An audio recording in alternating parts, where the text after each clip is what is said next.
أيها الذين آمنوا أطيعوا الله وأطيعوا الرسول وأولي الأمر منكم. Assalamualaikum warahmatullahi wabarakatuh.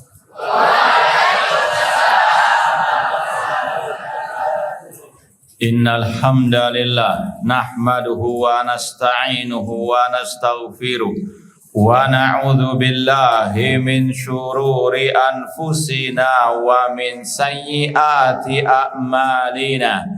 Man yahdihillahu fala mudhillalah wa man yudlil fala hadiyalah. Asyhadu an la ilaha illallah wahdahu la syarikalah wa asyhadu anna Muhammadan abduhu wa rasuluh. Ya ayyuhalladzina amanu taqullaha haqqa tuqatih wa la tamutunna illa wa antum muslimun. Ya ayyuhan nasu taqu rabbakumul ladzi khalaqakum min nafsin wahidah wa khalaqa minha zawjaha wa batha minhuma rijalan katsiran wa nisaa wattaqullaha alladzi tasaaluna bihi wal arham innallaha kana 'alaikum raqiba. Ya ayyuhalladzina amanu taqullaha wa qulu qawlan sadida yuslih lakum a'malakum wa yaghfir lakum dhunubakum wa may yuti'illaha wa rasulahu faqad faza fawzan 'azima. Amma ba'd, fa inna asdaqal hadits kitabullah wa khairal hadi hadi Muhammadin sallallahu alaihi wasallam wa syarrul umuri muhdatsatuha wa kullu muhdatsatin bid'ah wa kullu bid'atin dhalalah wa kullu dhalalatin finnar. Kaifa halukum? Mata al-utlah awil ijazah? Hah? Masya Allah. Hafal semua ya? Masya Allah. Allah yassir wa yu'inukum jami'an wa yubarik. Baik, tapi untuk sekarang masih fokus belajar kan? Hah? Iya, sabrun jamilan. Ya ma baqiya ila ayyam ma'dudah. Baik. Ikhwani fillah wa akhwati rahimani wa rahimakumullah. Alhamdulillah, segala puji bagi Allah Subhanahu wa taala yang mempertemukan kita kembali dalam silsilah kajian akidah salaf dari kitab Syarh Ushul I'tiqad Ahlussunnah wal Jamaah oleh Imam Al-Lalikai rahimahullah taala, dan insyaallah kita akan melanjutkan kajian i'tiqad Sufyan ibni Uyainah rahimahullahu ta'ala. Semoga Allah subhanahu wa ta'ala senantiasa memberikan kepada kita keistiqomahan dalam belajar akidah salaf dan berpegang teguh dengannya sampai akhir hayat kita nanti. Baik, sekarang kita lanjutkan dulu membahas, mempelajari i'tiqad Sufyan bin Uyainah rahimahullahu ta'ala. Sebagaimana biasanya, tak kenal maka tak sayang. Perlu sedikit kita sampaikan biografi Al-Imam Sufyan bin Uyainah rahimahullah ta'ala secara ringkas. Kita ambilkan dari kitab Syiar A'lamin Nubala. Min fadli, kalau ada yang bisa ngambilkan, kalau ada jilid yang ke-8. Syiar A'lamin Nubala yang bahasa Arab. Kalau ada Syiar A'lamin Nubala jilid yang ke-8. Taib, fokus dulu sama anak. Kalau ada kitabnya kita lebih tambahkan lagi. Taib, beliau Sufyan, ringkasnya Sufyan bin Uyainah Abu Muhammad Al-Hilali Al-Kufi Summa Al-Makki. Beliau sekali lagi Sufyan bin Uyainah, kunyanya Abu Muhammad Al-Hilali Al-Kufi, asalnya dari Kufah, Irak.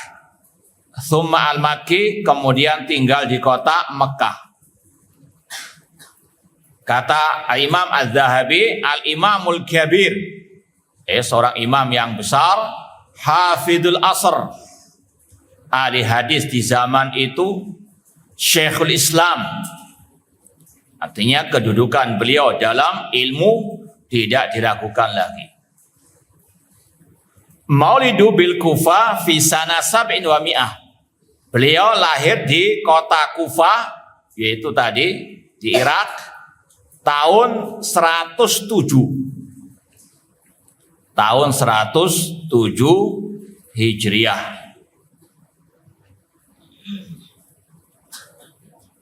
Kalau langsung disebutkan usia beliau wafat 98. Afan, ya 98 tahun beliau usia waktu meninggal dunia. Atau usia beliau asa ihda wa tis'ina sana. Ya, 91 tahun beliau hidup. Ya, mulai tahun tadi 107 berarti meninggal tahun berapa? Kalau usianya 91. 198. Nah, jadi wafat tahun 198. Mana yang lebih senior, Imam Sufyan Ats-Tsauri atau Sufyan bin Uyainah? Sufyan Ats-Tsauri. Nah, kata ulama Sufyan Ats-Tsauri lebih dari segalanya dibandingkan Sufyan bin Uyainah dari segi usia, kesenioran dan juga dalam segi keilmuan. Bahkan Imam Sufyan Ats-Tsauri gurunya Sufyan bin Uyainah rahimahumullah taala. Baik, kalau di Syiar Alamin Nubala, jilid 8 halaman 454. Baik. Ini ada tambahan kalau mau nama lengkapnya Sufyan bin Uyainah Ibnu Abi Imran Maimun. Ya, Syekhul Islam Abu Muhammad Al-Hilali Al-Kufi Tsumma Al-Makki. Kemudian dikatakan Imam Az-Zahabi wa talabal hadis. Ini ana ringkas saja. Kalau kitab Syiar Alamin Nubala jilid 8 halaman 454, ini panjang lebar, ringkasnya saja. Talabal hadis wa huwa hadatsun. Beliau memulai belajar hadis sejak usia ABG. Ya, seperti antum yang sekarang pakai SMP SMA. Sami'a fi sanatis a'asyara wa mi'ah. Beliau pertama kali belajar hadis tahun 119. Tahun 119. Berarti usia beliau berapa? Antum lahirnya tahun berapa tadi? 107. Belajar pertama kali hadis tahun 119. Berarti usia beliau berapa waktu belajar pertama kali hadis? Nah, kalau di sini kelas berapa? Oh, bahkan belum SMP ya. Mungkin ada ya SMP kelas 1 mungkin masih ada yang usia 12. Paham dong? Ya, ini sekali lagi beliau memulai belajar hadis sejak usia dini, datang ke majelis-majelis ulama-ulama besar. Nah, maka sekali lagi yang masih usia dini jangan pernah mau kalah dengan yang senior, harus semangat. Kemudian di antara guru-guru beliau, syuyukhuhu, yang pertama Amr bin Dinar. Amr bin Dinar. Kemudian Imam Az-Zuhri. Ini sama dengan gurunya Imam Al-Auza'i kemarin. Kemudian Ayub As-Sakhtiyani. Ayub As-Sakhtiyani. Kalau di Syiar Alamin Nubala disebut banyak sekali nama-nama guru-guru beliau. Asim bin Abi An-Najud wa Abi Ishaq As-Sabi'i, Abdullah bin Dinar, Zaid bin Aslam, Abdullah Malik bin Umar, Muhammad bin Munkadir dan Mahdi bin Basa'ir. Ini ringkasnya saja yang terkenal menurut kita. Kemudian murid-murid beliau. Yang pertama Al-A'mash. Siapa yang tahu nama Al-A'mash? Ini gelar. Sulaiman bin Mihran. Taib. Fadal. Baik. Kemudian Ibnu Jurayj dan Syu'bah. Tiga ulama ini murid sekaligus gurunya Imam Sufyan bin Uyainah. Al-A'mash, Ibnu Jurayj, Syu'bah. Tiga-tiganya ini murid plus juga gurunya. Ya, saling memberi.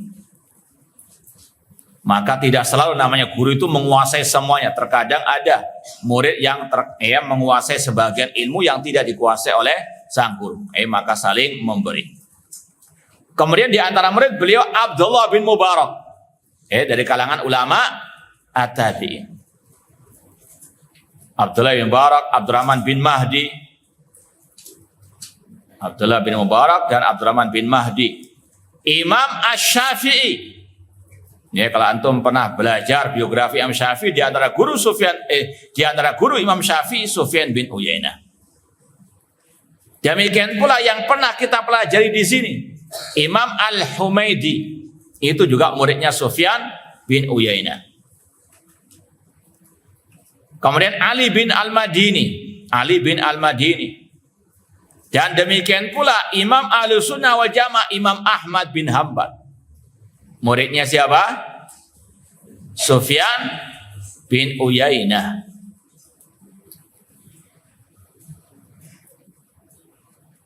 Saya cuma ngetes saja ini, meskipun ya agak dalam dikit. Bagaimana antum bisa menentukan kalau ada rawi menyebut hadatsana Sufyan, itu Sufyan Ats-Tsauri atau Sufyan bin Uyainah?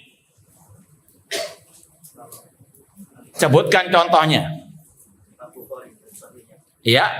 Kalau Imam Bukhari meriwayatkan dari misalnya Ali bin Al-Madini wa qala haddatsana Sufyan, maksudnya Sufyan bin Uyainah. Baik, ikhtar.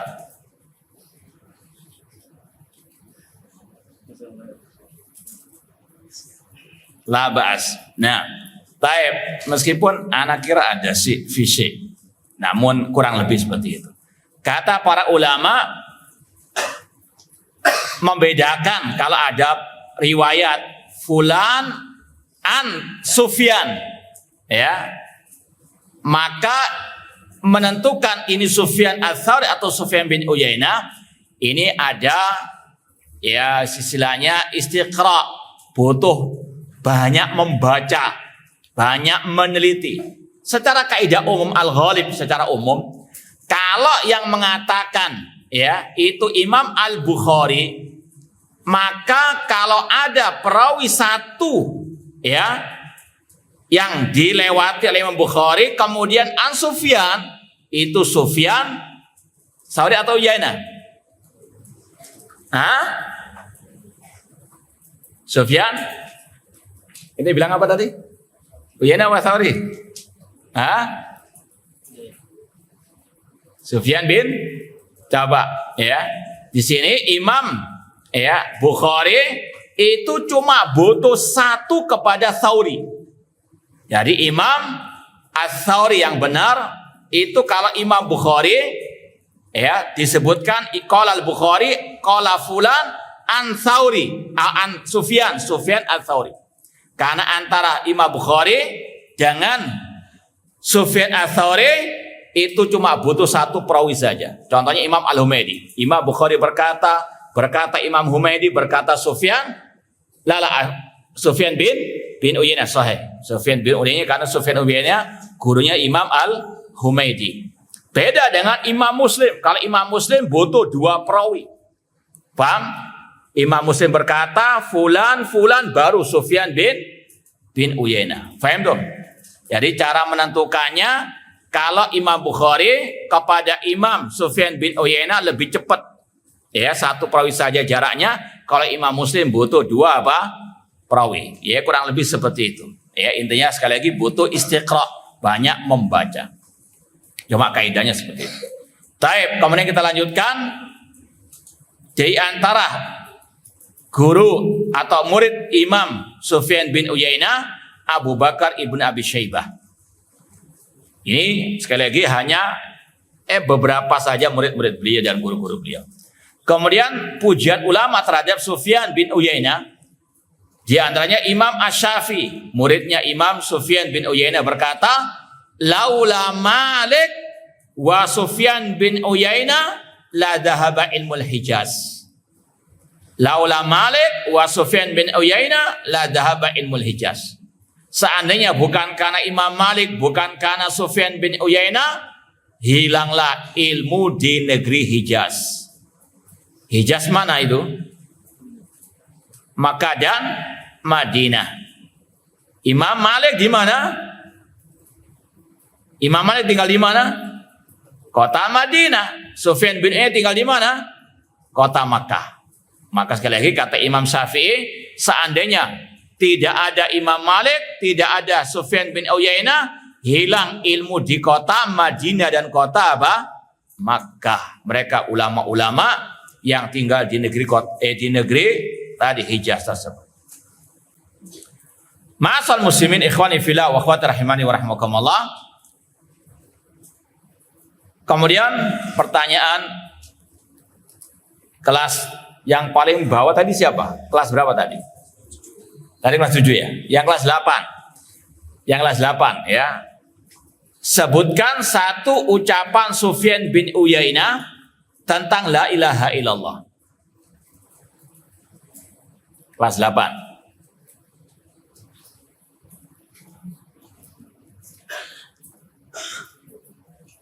Kelas 9.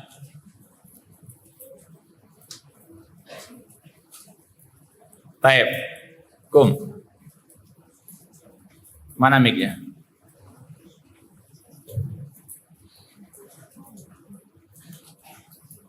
Sebutkan ucapan Sufyan bin Uyainah tentang la ilaha illallah.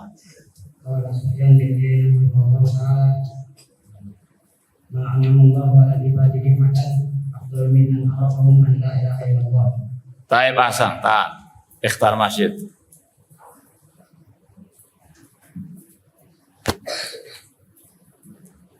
Jazakallahu khair. Imam Sufyan bin Uyainah berkata, ma'an amallahu ni'matan alal ibad a'zama min an arrafahum la ilaha illallah. Tidak ada nikmat yang lebih besar yang Allah berikan kepada hamba dibandingkan Allah menganugerahkan kepada mereka pemahaman tentang la ilaha illallah, tentang at-tauhid, tentang al-aqidah.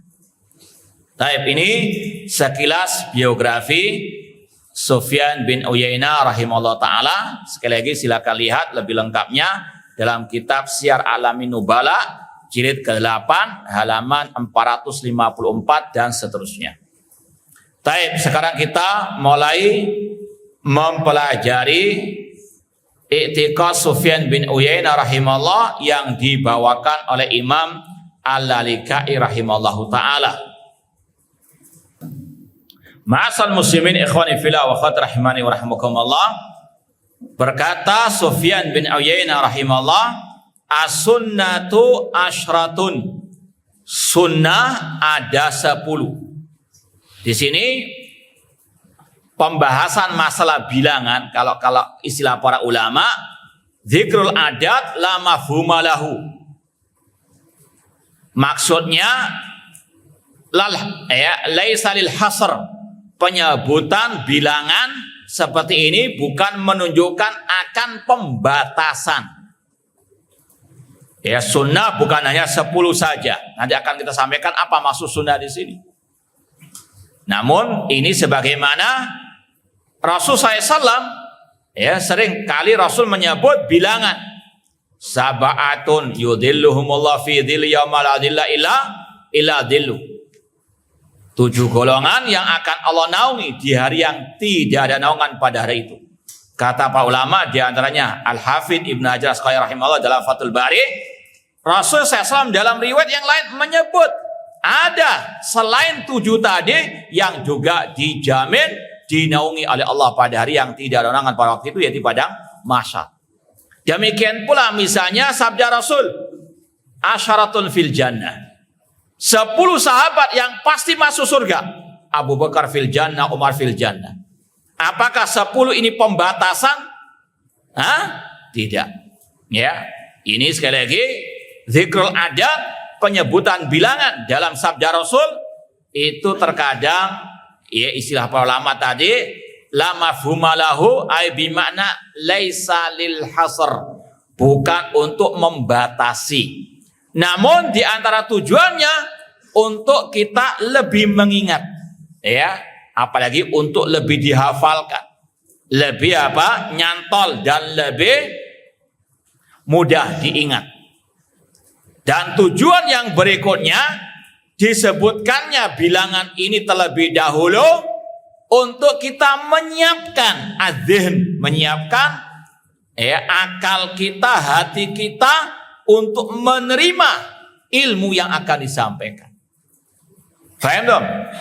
Antum di sini siap enggak menerima ilmu ini? Musta'idun? Li aisyai, li nam alil faham. Taib, yang ngantuk-ngantuk bangun.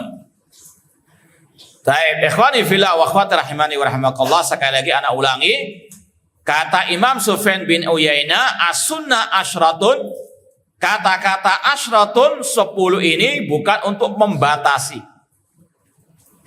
Namun ini tadi di antara tujuannya sebagaimana dalam hadis kata Rasul, ya sab'atun, bukan untuk membatasi, namun untuk yang pertama kita bisa menyiapkan, menerima apa yang akan Rasul sampaikan, mempersiapkan adzihn wal qalb untuk menerima ilmu. Yang kedua agar lebih mudah diingat.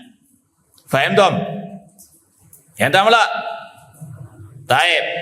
Kemudian apa arti as-sunnah di sini? Insya Allah sudah sering kita sampaikan, sunnah kalau dimutlakan ada 4 maknanya. Yang pertama bimakna maja'a bihi ar-rasul sallallahu, ajaran Rasul secara umum, baik yang wajib mau yang mustahab. Maja'a bin Nabi sallallahu ikhtar masyid, atau jalan hidup Rasulullah sallallahu alaihi wasallam. Sekali lagi, as-sunnah maknanya jalan hidupnya Rasulullah sallallahu alaihi wasallam. Yang kedua maknanya tadi al-i'tiqad, akidah. Nanti akan kita fokus di sini. Dan ini yang dimaksud oleh Imam Sufyan bin Uyainah, as-sunnatu asyratun. Akidah itu ada 10 poinnya. Ini yang dimaksud oleh Sufyan bin Uyainah. Kemudian yang ketiga, makna as-sunnah adalah al-hadis. Taraktu fikum amrain lan tadullu ba'da ma kitaballah wa sunnati. Kemudian yang keempat, maknanya al-mustahab. Sebagaimana istilah para ulama fikih. Nah, diingat-ingat. Adapun di sini sekali lagi Imam Sufyan bin Uyainah mengatakan as-sunnah asyratun, yaitu yang dimaksud adalah al-aqidah.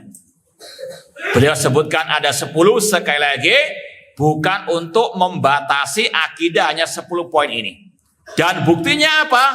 Dalam kitab ini, di Syiar Alamin Nubala, Imam Dhahabi menyebut beberapa poin akidah Sufyan bin Uyainah yang tidak disebut di sini. Nanti akan kita tambahkan kalau ada waktu. Sekali lagi, Sufyan bin Uyainah menyebut as-sunnah asyratun, as-sunnah di sini maksudnya al-aqidah. Sebagaimana yang juga pernah diucapkan oleh Imam Ibn Rajab Al-Hambali rahimahullah. Beliau pernah berkata, as-sunnah hiya tariqatu al-maslukah. As-sunnah secara bahasa jalan yang ditempuh. Kemudian di akhir beliau mengatakan, walihada kana as-salaf atau minal mutaakhirin minas salaf yutliku as-sunnah alal i'tiqadat. Oleh karena itulah sebagian ulama salaf, terutama yang akhir-akhir setelah sahabat tabi'in, mereka memutlakkan kata-kata as-sunnah untuk masalah keyakinan atau akidah. Kenapa? Li'annaha asluddin, karena berkaitan dengan pondasi agama. Wali annal mukhalif fiha ala khatarin azim, Karena orang yang menyelisih sunnah, yaitu akidah, dalam bahaya yang sangat besar. Nanti antum lihat ucapan Ibnu Rajab ini dalam kitab beliau Jami'ul wal Hikam ketika mensyarah hadis alaikum bisunnati wa sunnatil khulafa rasyidin. Makna sunnah diantaranya al-i'tiqadat, masalah akidah. Kenapa akidah dinamakan as-sunnah tadi? Karena ini berkaitan dengan pondasi agama dan karena orang yang menyelisihinya dalam bahaya yang sangat besar. Dan sudah kita sampaikan, yang menyimpang dari akidah atau usul akidah, kalau nggak kafir ya mubtadi. Ya, cuma itu pilihannya. Sekali lagi, kata Imam Ibnu Rajab, wali annal mukhalif fiha ala khatarin azim. As-sunnah asyratun. Kata Imam Sufyan bin Uyainah, as-sunnah itu akidah ada 10. Faman kunna fihi faqad istakmala sunnah. Barang siapa yang di dalam dirinya ada 10 akidah ini atau 10 poin akidah ini yang berpegang teguh dengannya, maka dia telah menyempurnakan as-sunnah. Dalam artian orang itu tidak mungkin bisa menjadi ahli sunnah sampai terkumpul 10 poin ini. Dan ini sekali lagi bukan pembatasan ya. Cuma ini salah satu syarat menjadi ahli sunnah, 10 poin ini harus ada. Makanya Imam Al-Barbahari rahimahullah pernah berkata, ini kurang lebih maknanya, redaksinya, kata beliau, la yahillu li ahadin an yakula fulanun ala sunnah hatta yashtami khisal sunnah fihi kulluha. Kata Imam Al-Barbahari rahimahullah, tidak halal, tidak sah, tidak boleh alias haram seseorang berkata si fulan si B itu ahli sunnah sampai terkumpul semua sunnah yaitu akidah dalam diri orang tersebut. Makanya sudah sering kita sampaikan, syarat orang itu dikatakan ahli sunnah kalau di atas akidah salaf. Ya, maka sebaliknya yang menyimpang, yang menyelisihi salah satu poin akidah salaf, dia bukan ahlu sunnah. Dan ini yang dikatakan juga oleh Sufyan bin Uyainah rahimahullah, wa man taraka minha syai'an faqad taraka sunnah. Barang siapa meninggalkan salah satu dari 10 perangai akidah ini, maka dia telah meninggalkan sunnah alias dia laisa min ahli sunnah. Dan ini juga sama dengan yang diucapkan oleh murid beliau, yaitu Imam Ahmad bin Hanbal dalam kitab Usulus Sunnah. Wa minas sunnatil lazimah allati man taraka khoslatan minha walam yu'min biha walam yakulha lam yakun min ahliha. Inilah prinsip-prinsip akidah yang wajib dipegang erat, yang barang siapa meninggalkan salah satunya, tidak mau mengimaninya, tidak mau mengatakannya, maka dia bukan ahli sunnah. Inilah sekali lagi pentingnya akidah salaf ahli sunnah wal jamaah, dipelajari dan dipegang erat sampai mati. Jangan sampai naudzubillah min dzalik, sudah dipelajari namun diselisihi, namun tidak dipegang erat, namun masih mencela-mencela. Naudzubillah min dzalik. Kata Sufyan bin Uyainah, yang meninggalkan satu saja dari 10 akidah ini, maka dia telah meninggalkan sunnah, dia bukan min ahli as-sunnah. Faham dong? Anak tanya secara umum, nggak perlu pakai hadiah. Kapan orang itu dikatakan termasuk ahlu sunnah?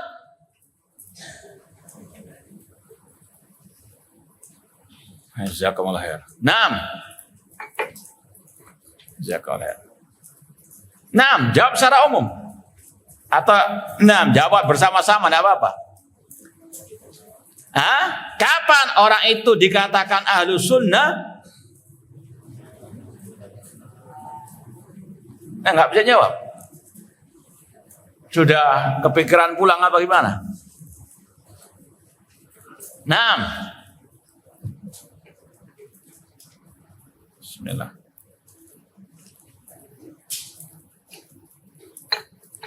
Udah, ada bisa jawab. Apa mas? Nah, tafadhal.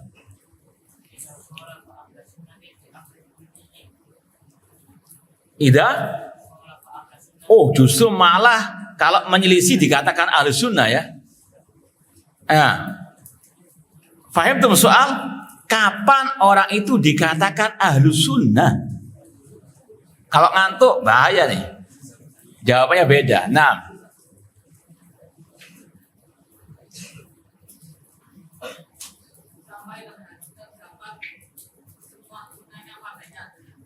Mas Santa. Namun sudah Anda janjikan nggak pakai hadiah ya. Jazakallah khair. Baik, karena ini pertanyaan sebetulnya mudah. Semua yang mendengar tadi.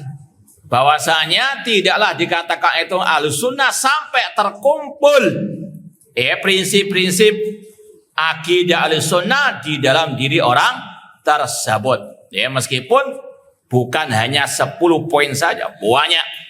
Sebagaimana ucapan Imam Al-Barbahari, "Idza ra'aita rajulan yad'u lis-sultan fa'lam anna sahibu sunnah insyaallah." Di sini kan tidak ada pembahasannya.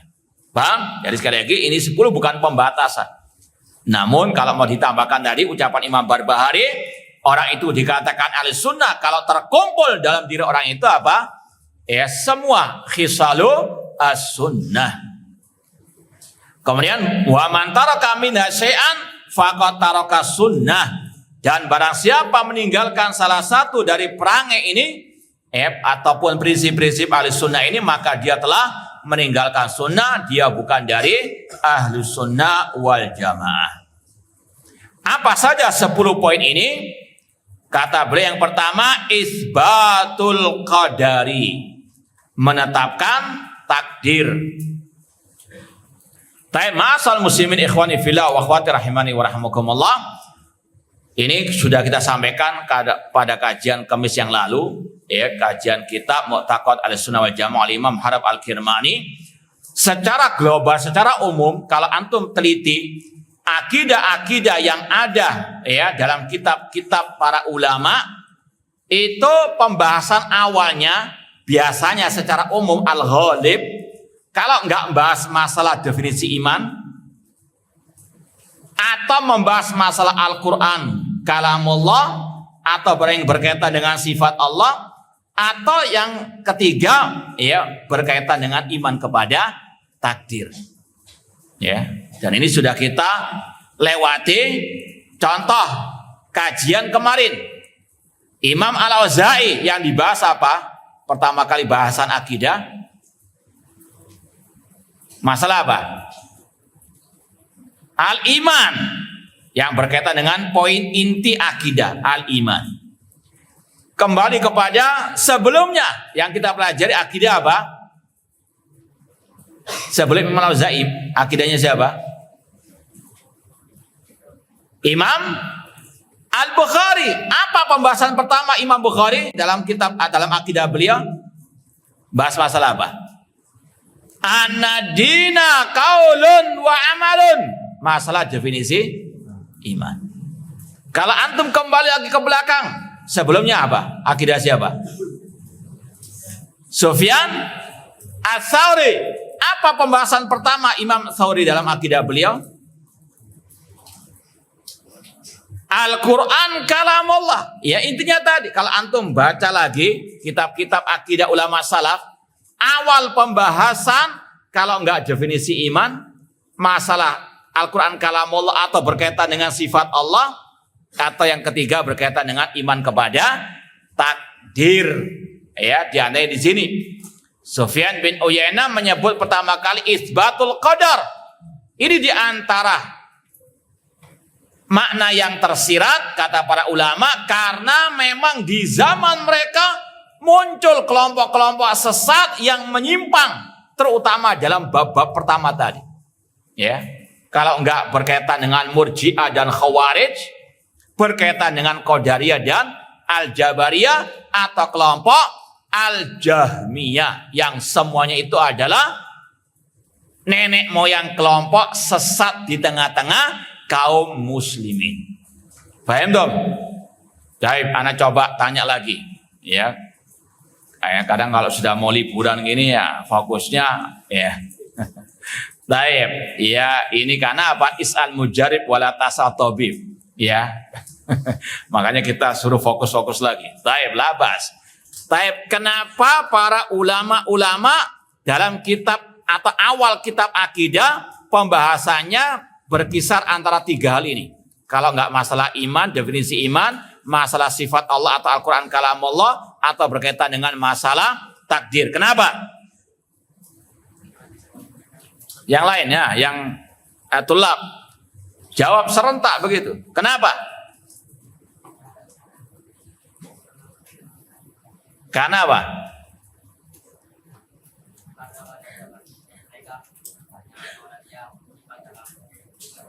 Baik, ahsan tabarakallah fi. Karena pada zaman mereka muncul banyak kelompok-kelompok sesat, terutama dalam bab-bab tersebut. Nah, diantaranya isbatul qadar. Ini untuk membantah siapa?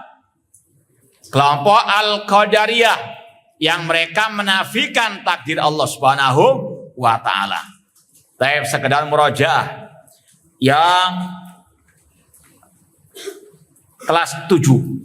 Nah, tapi sebelum anak kasih pertanyaan, angkat tangan dulu yang siap. Sahal insyaallah. Ini segera murojaah. Semua insyaallah sudah melewati. Sekedar mimbabi tadzkir. Nah, yang kelas 7 mau jawab, insyaallah tinggal 2 hadiahnya ini. Nah, kelas 7 berkaitan dengan iman kepada takdir. Nah, sebelum anak sampaikan pertanyaannya, ada yang angkat tangan dulu biar nggak rebutan. Nah, tidak ada yang al-fasl sabi.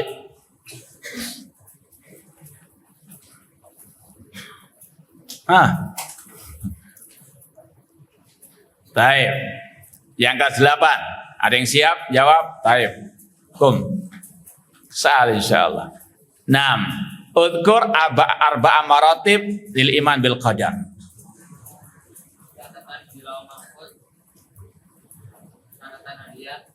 Lah, itu 1 jangan dipreteli, ya. Poin berikutnya ada 3 Mas ya. Taib, catatan penciptaan tinggal 2.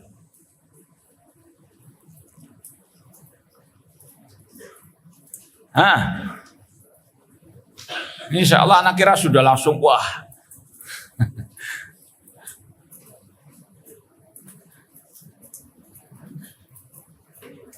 Zid, kalau mau diurut, yang pertama, iman kepada takdir ada 4 tingkatannya. Yang pertama, mengimani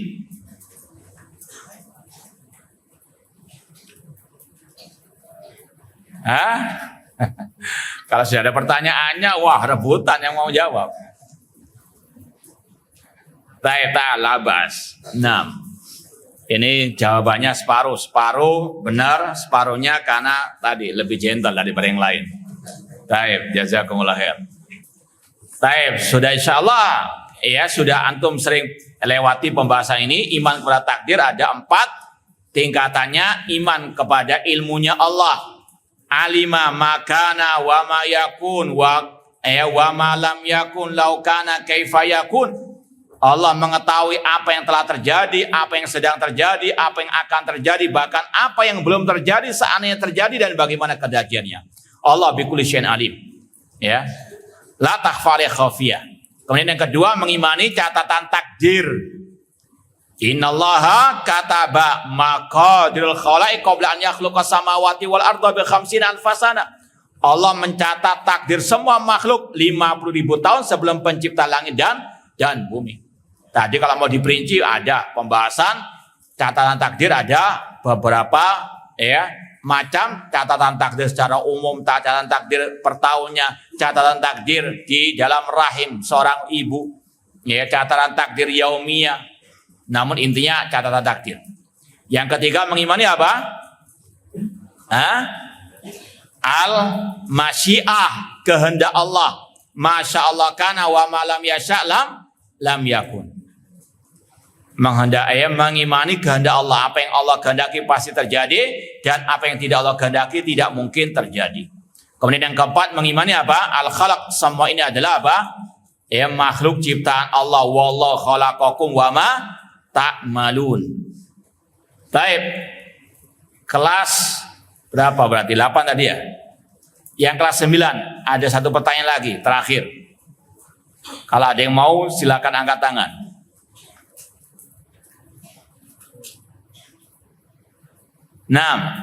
Al-fasl tasik. Tidak ada? Sal insyaallah. Baik, kum.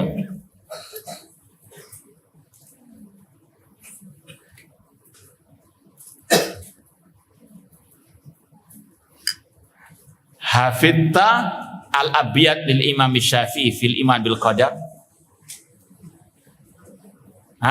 Baik, kul. Ajib.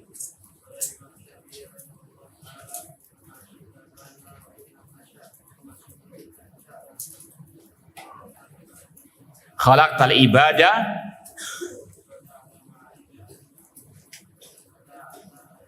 fa fil ilmi yajri hadza wa hadza khadata wa hadza taib. Jazakallah khair. Mantap. Khitamu misk.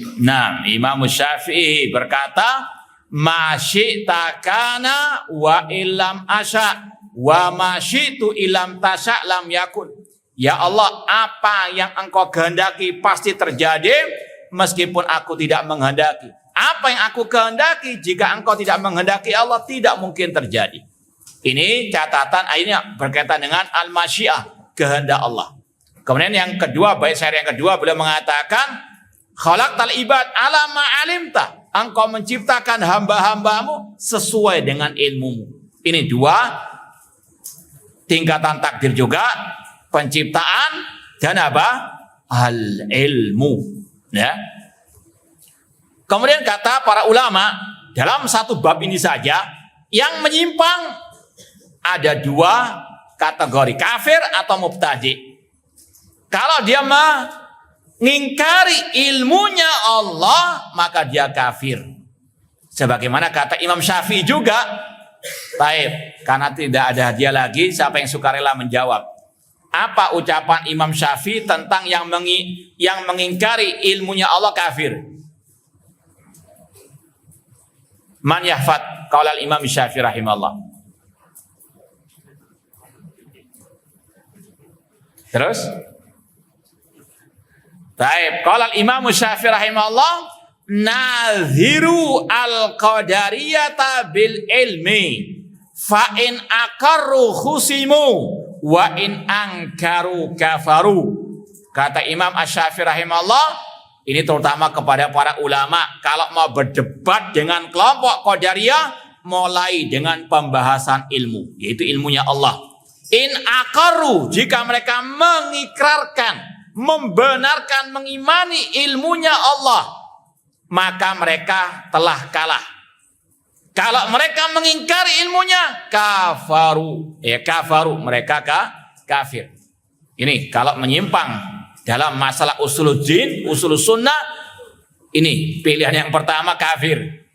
Atau yang kedua mubtadi, seperti kelompok Al-Qadariyah yang mengingkari kehendak Allah. Kata para ulama, mereka ahlul bid'ah, mereka sesat, namun mereka tidak keluar dari al-Islam.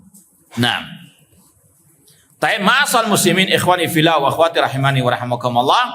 Pembahasan iman kepada takdir ini panjang lebar, namun intinya tadi 4 tingkatan iman kepada takdir harus betul-betul diimani. Dan alhamdulillah kajian kita nanti malam dan juga yang kemarin minggu yang lalu di kitab Aqidah Al-Kirmani berkaitan dengan iman kepada takdir, silakan disimak. Kemudian kita lanjut poin yang berikutnya, wa taqdimu Abi Bakar wa Umar. Mendahulukan Abu Bakar wa Umar dibandingkan semua para sahabat, bahkan semua manusia setelah para nabi, para rasul. Manusia yang paling mulia setelah para nabi, para rasul adalah Abu Bakar wa Umar. Sahabat yang paling mulia Abu Bakar wa Umar. Faham dong? Mana dalilnya? Baik, yang mau sukarela menjawab.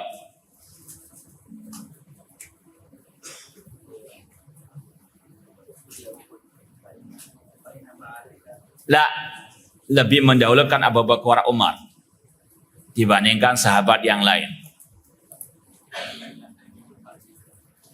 Baik, labas yang lain. Ada yang lebih to the point mungkin.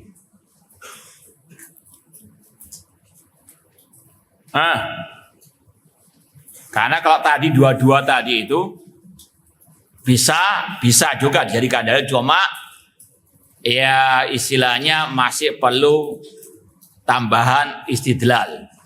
Tapi ada yang lebih to the point, ya, karena kaidahnya kata para ulama, al-fadl la yadullu ala tafdil.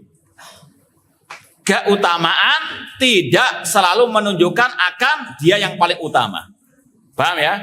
Tadi kan berkaitan dengan al-fadl, bukan dengan apa at-tafdil, sama dengan tadi. Paham? Cuma ada yang berkaitan dengan at-tafdil. Anak ulangi lagi ya. Kata para ulama, al-fadl la yadullu ala tafdil. Tidak semua keutamaan menunjukkan orang itu yang paling utama. Contoh ya, contoh. Umar bin Khattab punya keutamaan yang tidak dimiliki oleh Abu Bakar As-Siddiq. Di antaranya, kalau setan ketemu beliau, ketemu siapa? Umar bin Khattab, setan akan apa? Lari. Ini keutamaan tidak ada pada Abu Bakar As-Siddiq. Apakah berarti Umar lebih utama daripada Abu Bakar As-Siddiq? Tidak. Ya, sekali lagi, kalau dalam masalah at-tafdil ini harus ada dalil tentang ini lebih utama dari itu. Paham? Nah, di antaranya dalam Sahih Bukhari. Ya, kalau antum baca dalam Sahih Bukhari ada kitab atau bab Fadail Ashabin Nabi SAW, keutamaan para sahabat Nabi SAW. Di antaranya riwayat yang sangat masyhur dari Abdullah bin Umar radhiyallahu anhuma. Kata beliau, "Kunna nukhayyiru bainan nas fi zamanin Nabi SAW." Kami dahulu membanding-bandingkan manusia di zaman Nabi Sallallahu Alaihi Wasallam. Namanya membanding-bandingkan tadi. Ini yang lebih utama daripada yang itu. Kemudian kami, kata Abdullah bin Umar, mengatakan, ya, wa nukhayyiru Abu Bakar. Kami lebih mengutamakan Abu Bakar, summa Umar, kemudian Umar bin Khattab. Faham dong? Ini hadisnya dalam Sahih Al-Bukhari. Kemudian juga ada riwayat dalam Sahih Bukhari juga, nanti antum lihat. Dan itu juga kata ulama sekaligus bantahan kepada Syiah Rafidah yang lebih mengutamakan Ali dibandingkan Abu Bakar wa Umar. Yaitu riwayat dari putranya Ali bin Abi Thalib sendiri. Yaitu siapa? Bukan hanya Hasan wal Husain, namun juga ada yang lain. Muhammad bin Al-Hanafiyah. Ini beda ibu dengan Hasan wal Husain. Tetap putranya Ali bin Abi Thalib. Dalam Sahih Bukhari, kitab Fadail Ashabin Nabi SAW tentang keutamaan Abu Bakar As-Siddiq. Ada riwayat dari Muhammad bin Hanafiyah, beliau berkata kepada ayahnya, "Ya Abi, ya, ayyun nasi khairun ba'dan Nabi sallallahu alaihi wasallam." Ini yang menunjukkan akan apa? At-tafdil, bukan sekedar al-fadl. Siapa yang lebih baik, yang lebih utama di antara manusia, para sahabat setelah Rasulullah sallallahu alaihi wasallam? Ali bin Abi Thalib radhiyallahu anhu langsung menjawab, Abu Bakar. Kemudian ketika ditanya lagi, "Summaman, siapa lagi?" Umar bin Khattab. Paham dong? Ini sekali lagi dalil yang lebih terang benderang tentang akidah Ahlussunnah, takdimu Abi Bakar wa Umar. Dan ini poin membantah siapa? Syiah Rafidah qatalahumullah. Dan pembahasan ini sudah kita lewati juga yang mirip dengan ini. Taib yang mau sukarela menjawab. Di antara pembahasan akidah yang sudah kita pelajari ada pembahasan ini. Tolong sebutkan redaksinya. Ada yang masih ingat enggak?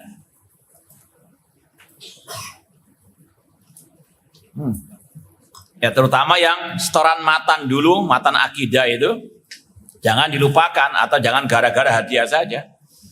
Nah, terus di murajaah. Taib, siapa yang masih ingat? Ucapan siapa yang mirip dengan ini yang sudah kita lewati? Imam Humaydi atau Imam Bukhari, Imam Al-Auza'i atau Imam Sufyan Ats-Tsauri. Dari 4 itu, yang mana? Yang ada pembahasan yang satu ini. Poin yang kedua ini. Taqdimu Abi Bakar wa Umar. Hah? La.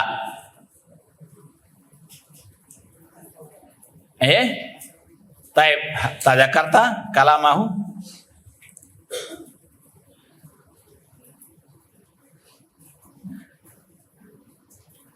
Taib. Setelah al-iman, definisi iman. Al-iman qaulun wa amalun. Ya, kemudian kata beliau ya juzul qaul illa bil amal wala ya juzul qaul wal amal illa bi an-niyah wala ya juzul qaul wal amal wan niyah illa bi muwafaqati sunnah. Kemudian beliau ditanya, apa itu muwafaqatu sunnah? Beliau mengatakan taqdimu asy-syaikhain. Paham dong? Nanti di murajaah lagi. Taib. Lanjut apa cukup sampai di sini? Lanjut apa? Lanjut tidur?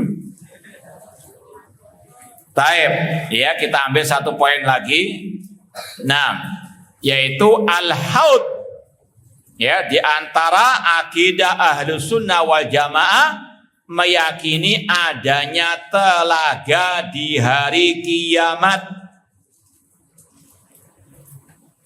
Kata Rasul, inna likulli nabiyyin haudhan. Sesungguhnya setiap nabi memiliki telaga, yaitu di hari kiamat. Namun telaganya Rasul yang lebih istimewa. Ahla minal asal. Lebih manis daripada madu. Wa atyab min rihil misk. Dan lebih wangi daripada minyak kasturi. Wa abyadu minal laban. Dan lebih putih daripada susu. Aniyatuhu adadun nujumis sama. Bejana-bejananya atau jumlahnya sama dengan bintang-bintang di langit. Man syariba minhu lam yadma abada. Yang minum dari telaga tersebut tidak akan haus selama-lamanya. Hadis-hadis tentang ini mutawatir kata ulama, di antaranya dalam Sahih Muslim. Nanti dilihat. Kemudian kata Rasulullah SAW, tuluhu syahrun wa arduhu syahrun. Panjangnya 1 bulan perjalanan dan lebarnya juga 1 bulan perjalanan. Silakan dicoba. Ya, jalan dari Sukodono ini sampai mana 1 bulan? Ada yang mau nyoba? Taib, namun ini intinya panjang lebarnya telaga Rasul di hari kiamat. Ya, 1 bulan perjalanan lebarnya dengan juga ya panjangnya 1 bulan perjalanan. Kemudian kata Rasul SAW, air dari telaga tersebut bersumber dari Al-Kautsar. Semoga Allah Subhanahu wa taala memasukkan kita ke dalam golongan yang bisa meminum dari telaga Rasul dan juga yang bisa meraih ya surga Allah Subhanahu wa taala. Taib, ada yang hafal enggak? Ya, hadis tentang haud yang ada kata-kata Al-Kautsar. Ya kan antum di Ma'had Kautsar, ya. Hafalkanlah yang ada sekitar ya kata-kata. Taib. Nah, ada yang hafal hadis Rasul tentang telaga plus di situ ada kata-kata Al-Kautsar.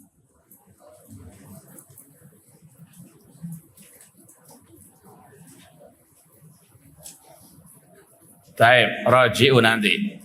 Rasul SAW ya disebutkan dalam riwayat Aghfa Rasul SAW ighfa'atan. Pernah satu saat Rasul itu ya tertidur sejenak, ya. Kemudian terbangun fatabassama. Kemudian tertawa atau tersenyum. Kata para sahabat, ma'at hakaka ya Rasulullah. Apa yang membuat engkau tersenyum atau tertawa ya Rasulullah?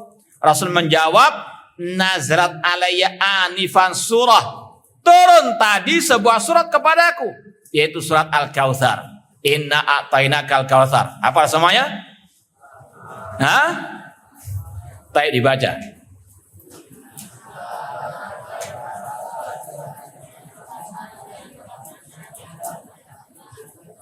Baik, alhamdulillah hafal semuanya. Baik. Kemudian kata Rasul, "Atadruna mal kautsar?" Apakah kalian tahu apa itu Al-Kautsar? Para sahabat menjawab, Allah wa Rasulu alam. Allah dan Rasul yang lebih mengetahui. Kemudian Rasul menjawab, Nahrun wa adanihi rabbi fil jannah. Al-Kautsar adalah sungai yang Allah janjikan untukku di surga. Wa huwa haudun taridu alai ummati. Kemudian kata Rasul, dan itulah telaga. Maksudnya kata para ulama, itulah sumbernya telaga Rasul di padang mahsyar. Paham? Ya, sekali lagi, air telaga Rasul itu bersumber dari Al-Kautsar, sungai di surga. Makanya kata para ulama, di antaranya Asy-Syaikh Muhammad bin Shalih Al-Utsaimin rahimahullah, man warada sunnata Rasulullah SAW fi dunya fahuwa sayaridu haudahu yaumal qiyamah. Barang siapa yang mendatangi sunnah Rasul di dunia, alias berpegang teguh dengan sunnahnya Rasul di dunia, maka dia akan bisa meraih telaga atau meminum dari telaganya Rasul SAW. Namun sebaliknya, yang menyimpang dari sunnah Rasul, yang berbuat kebid'ahan atau menjadi ahli bid'ah, tidak mungkin bisa meminum dari telaganya Rasul SAW. Makanya ketika ada sebagian orang yang diusir dari telaga tersebut, Rasul pernah berkata, ummati ummati, ya Allah mereka adalah umatku. Maka dikatakan, innaka la tadri ma ahdatsu ba'dak. Engkau Nabi Muhammad tidak mengetahui apa yang mereka perbuat setelah engkau meninggal dunia. Kata para ulama, yang diusir dari telaga Rasul di padang mahsyar ada dua golongan, yang murtad dari Islam dan yang kedua ahli al-bid'ah.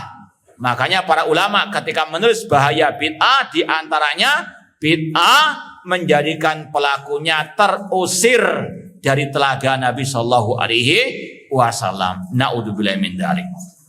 Ya, ana rasa ini yang mungkin bisa kita sampaikan pada pertemuan hari ini, semoga bermanfaat. Wallahu taala.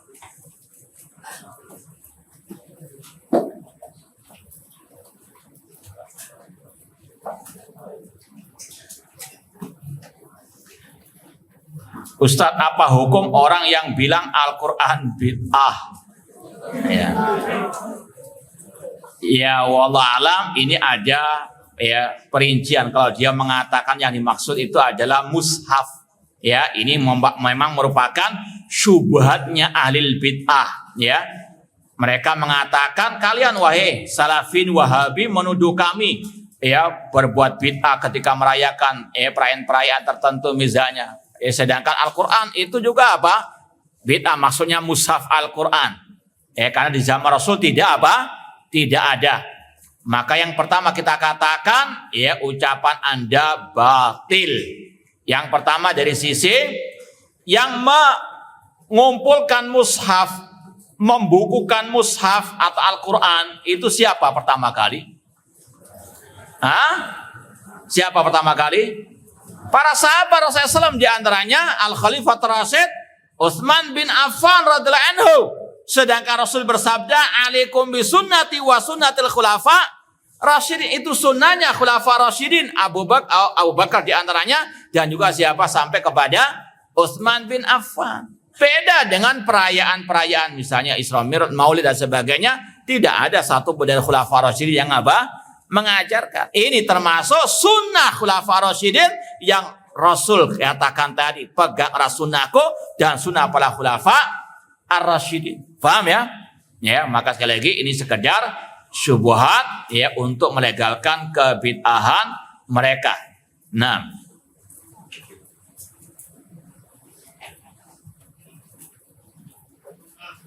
ini ada bagaimana cara membantah orang yang bermaksiat berhujjah dengan takdir. Yang pertama, ini sekedar ilustrasi saja. Seandainya yang berhujah dengan takdir dalam berbuat maksiat tadi antum tempeleng, marah nggak dia? Sekedar ilustrasi, jangan dipraktekkan ya. Marah nggak kira-kira? Hah? Kalau nggak marah berarti, ya. Kalau dia marah, sampaikan, sudah takdir Allah. Paham nggak? Hah? Maka sekali lagi nggak mungkin ya dibenarkan berhujah dengan takdir dalam masalah apa? Maksiat, sedangkan dia tadi tempeleng saja apa? Marah, padahal itu sudah merupakan apa? Takdir.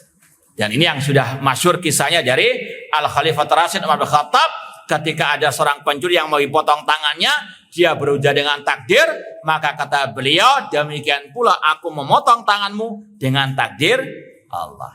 Kemudian yang kedua, Allah Subhanahu wa taala ketika menceritakan tentang kelakuan dan hujah orang musyrikin sama dengan orang tadi.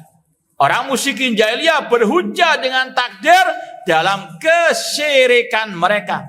Dalam, kalau nggak salah, surat Al-An'am, Allah berfirman, sayaqulul ladina asyraku law sya'allahu ma asyrakna wala abauna wala haramna min syai'. Orang-orang musyrikin mengatakan, seandainya Allah berkehendak, kami tidak berbuat syirik. Demikian pula nenek moyang kami, dan kami tidak akan mengharamkan sesuatu apapun. Jadi orang yang berhujah dengan takdir dalam masalah maksiat, ini tasabuh dengan siapa? Orang-orang al-musyrikin. Ya, kemudian juga kata para ulama, secara akal sehat, orang yang berbuat maksiat itu ada pilihan atau ada paksaan untuk berbuat maksiat? Pilihan. Ya, maka sekali lagi, kenapa kok nggak dia memilih yang baik kemudian berhujah dengan takdir? Maka sekali lagi ini sekadar apa? Ngelesnya orang yang malas bertobat memakai hujah apa? Takdir. Nah, wallahu taala alam. Ada yang lain? Cukup? Nah, ini yang mungkin bisa kita sampaikan. Kurang lebihnya mohon maaf. Wa jazakumullahu khairan atas perhatiannya. Aku qouli hadza wa akhiru da'wana anil hamdulillahirabbil alamin. Wassalamualaikum warahmatullahi wabarakatuh.